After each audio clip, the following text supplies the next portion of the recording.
Okay ఓకేనా సనాతన ధర్మ రక్షకులు ఆదిశంకరాచార్యులు ఏదైతున్నదో 4 ప్రధాన మఠాలు కూడా స్థాపించాడు. అంటే హిందూ ధర్మం కోసం, హిందూ సంరక్షణ కోసం, ఈ హిందూ ధర్మాన్ని కాపాడడం కోసం వేదాలను, ఉపనిషత్తులను వీటిని కాపాడే విధంగా అదే పరంపరలో కూడా ఈ రాయరాజేశ్వర దేవస్థానం ఏదైతుందో దేవాలయం శృంగేరి మఠం ఆలోచన ధోరణితో వారి చెప్పు చేతుల్లో నడుస్తూ ఉంది. మరి దాంట్లో భాగంగా గతంలో కూడా చాలా మంది పీఠాధిపతులు రాయరాజేశ్వర స్వామిని ప్రత్యేకంగా దర్శనం చేసుకున్నారు.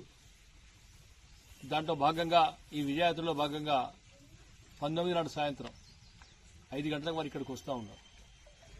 మరి మనం చాలా మంది శృంగేరి వెళ్లి శారదామ్మవారిని, అమ్మవారిని అక్కడ దర్శనం చేసుకుని స్వామిని దర్శనం చేసుకుంటాం. అక్కడ దాంట్లో భాగంగా వారు వచ్చే విధం ఏదైతున్నదో మనం ఘనంగా స్వాగతం పలకాలి. ఒక ఆధ్యాత్మిక క్షేత్రం ఇలా సనాతన ధర్మం కాపాడబడుతుందంటే మఠాలతోనే. అది చాలా పెద్ద మఠం. ఎన్నో త్యాగాల కోర్చి కూడా, అన్ని కష్టాల కోర్చి కూడా ఆ మఠాన్ని నడుపుతా ఉన్నారు. మరి వారిని మనం సాధారణంగా మహిళలు, పిల్లలు, వృద్ధులు తేడా లేకుండా అందరూ కూడా స్వాగతించే ప్రయత్నం చేద్దాం. గతంలో 2012లో స్వామివారు వచ్చినప్పుడు ఆ స్వాగతం ఏదైతున్నదో ఆ శంకర మఠంలో, ఆ పీఠంలో ఇప్పటికీ మర్చిపోలేని విధంగా మనం అప్పుడు స్వాగతం పలికినాం. మరి అదే ధోరణి ఇప్పుడు స్వాగతాన్ని చేద్దాం.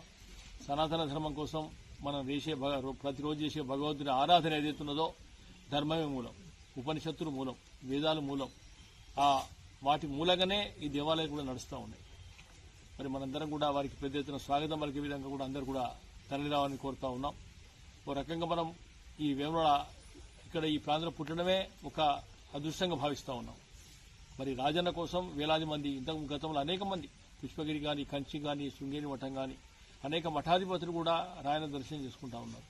మరి వారిని కూడా మన సాధారణంగా కూడా ఆహ్వానించడానికి కోరుతూ పెద్ద సంఖ్యలో అందరం కూడా పాల్గొనడం మేము కోరుతా ఉన్నాం.